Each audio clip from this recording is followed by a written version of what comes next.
nesse momento, nesse quadro, eu gostaria então de pedir sua ajuda para responder algumas dúvidas comuns. Tem algumas pessoas que têm algumas dúvidas relacionadas a essa área, sobre situações que aconteceram com elas, e aqui eu vou ler para você e você ver o que deveria ser feito nesse momento. Perfeito. Primeira situação que nós vemos aqui meu patrão mandou eu fazer o exame periódico e depois ir ao trabalho.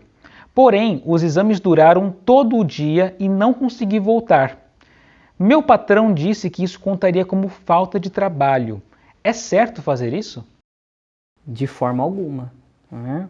Então é importante a gente entender, o profissional entender e a empresa entender que ela tem a responsabilidade de promover os exames periódicos para os funcionários sem custo algum para o funcionário.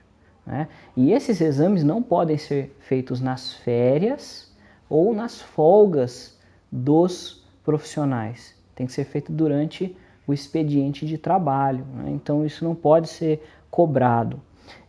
Como você falou aí, né, parece que a empresa ela foi surpreendida com o tempo dos exames, né, que foram realizados ali, achando que levaria menos tempo e quis colocar responsabilidade no funcionário. Né? Bom, é importante quando as empresas forem procurar sempre uma clínica de saúde ocupacional para realizar os exames dos seus funcionários, procurar uma clínica bem conceituada, uma clínica que tenha uma harmonia ali em relação aos exames e que possa transmitir informações em tempo real sobre o que está acontecendo com os colaboradores da empresa. Então, por exemplo, aqui na Clean7, a empresa ela consegue de antemão a informação de, em média, quanto tempo vai durar um exame, né, que o meu profissional vai aí realizar. Então, e também durante os exames, a empresa entra em contato, olha, o meu profissional ele já está finalizando os exames, vai demorar, então ela consegue essa informação. E com isso já ajuda ela a se programar sobre quanto tempo, né? Qual será a mudança que ela vai ter que fazer ali no processo produtivo para dar conta dessa ausência desse funcionário também. Então esse é um ponto muito importante. Outra dica para as empresas não terem esse tipo de dor de cabeça é procurar clínicas que tenham ali a maioria dos exames que os profissionais daquela empresa vão ter que realizar no mesmo lugar. E isso acontece também aqui na Clean7, né? Então, aqui nós temos os exames laboratoriais, nós temos os exames de eletrocardiograma, eletroencefalograma, nós temos audiometria, nós temos o próprio raio-x, né? Aqui, quando necessário, a gente tem sempre aqui na clínica, e todos os exames necessários para um profissional executar as atividades, a gente tem aqui dentro do mesmo prédio. Né? Então, não sei você, mas eu, por exemplo, na minha vida profissional, quando eu ia fazer exames, às vezes eu tinha que fazer um exame em um ponto, pegar um ônibus para ir até um outro local para terminar os exames. Isso gera custo, né? Então, isso é interessante. E aí evita essas dores de cabeça. Mas, reiterando, a empresa é total responsável pelo custo desses exames periódicos. Perfeito, Felipe, muito legal essa sua resposta. E realmente eu já passei por situações onde tanto tive que fazer exames em outros lugares, e isso gera, além de um custo maior para a empresa, né, que banca esses exames junto com o custo de transporte, o tempo, né, demora muito mais. Então, realmente, pensando em relação à diminuição de tempo e de gastos, os exames feitos no seu lugar realmente reduzem muito essa situação. É muito bacana. A outra situação que eu gostaria de ler aqui para você, vamos ver se você consegue ajudar essa pessoa também, é a seguinte: eu tenho alguns produtos na minha empresa que já foram avaliados e quantificados, e foi comprovado que a exposição é mínima, estando muito abaixo do limite de tolerância. Isso significa que eu não preciso realizar exames periódicos relacionados a esses riscos? Isso com certeza é uma maneira equivocada de se pensar.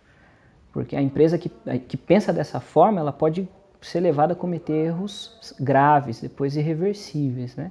Então, como a gente já falou aqui, quem define a conduta médica, os exames que vão ser realizados e a periodicidade desses exames, é o médico coordenador do Programa de Controle Médico de Saúde Ocupacional, do PCMSO. O médico, ele tem como preocupação principal a saúde dos profissionais, né? Então, se a empresa tem ali quantificado, ela avaliou, ela mediu uma exposição a um tipo de risco, e a exposição parece pequena, mas se o médico do trabalho, juntamente com o técnico de segurança, entenderem que essa exposição, mesmo que pequena, possa gerar algum tipo de dano à saúde do trabalhador, bom, eles vão manter esses exames, né? Porque quando a gente tem uma exposição, mesmo que pequena, a gente tem que lembrar daquele ponto. A empresa, uma das medidas de controle que a empresa tem para saber se aquela exposição continua baixa, se não está gerando nenhum tipo de problema na saúde do trabalhador, são os exames periódicos, né? Então, os exames periódicos, eles têm esse papel fundamental de ajudar a empresa a continuar fazendo o acompanhamento. E é o ônus que ela tem, né? Então, se vai uma fiscalização na empresa, verifica que existe ali no processo produtivo um agente químico, foi avaliado, mas você não tem um acompanhamento médico em cima desse agente químico, dessa exposição, isso pode gerar ali entendimento por parte dos profissionais de fiscalização, né? Pode gerar o entendimento de que a empresa está se omitindo em cuidar da saúde do profissional. Entendido, é um negócio mais sério do que parece, né? Muitas vezes parece que tá pouco, tá baixo ali, para que eu vou cuidar disso? Mas muitas vezes pode virar negligência e o negócio fica um pouco mais sério. Bom, Felipe, a última questão que eu queria perguntar para você é a seguinte. Um colaborador realizou o exame médico periódico e foi constatado que a situação dele de saúde é arriscada para continuar trabalhando na função atual dele. O que fazer nesse caso? O que a empresa pode fazer numa situação dessa?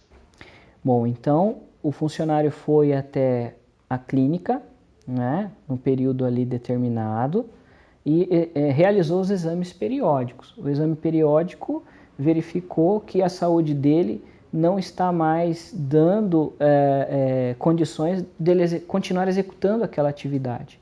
Mas o que o médico, juntamente com a empresa, podem fazer? Então eles vão conversar e ver se existe, né, avaliar a possibilidade desse funcionário ser remanejado para outra atividade, né? Então existe essa saída, né? Isso tem que ser feito com muito cuidado, isso tem que ser feito ali com também o consentimento do próprio profissional, né? Claro que ele vai entender a questão, mas isso não pode ser feito de um modo a prejudicar o profissional, né? Então, a empresa, juntamente com o médico coordenador, vão avaliar essa possibilidade de haver um remanejamento ali do trabalhador.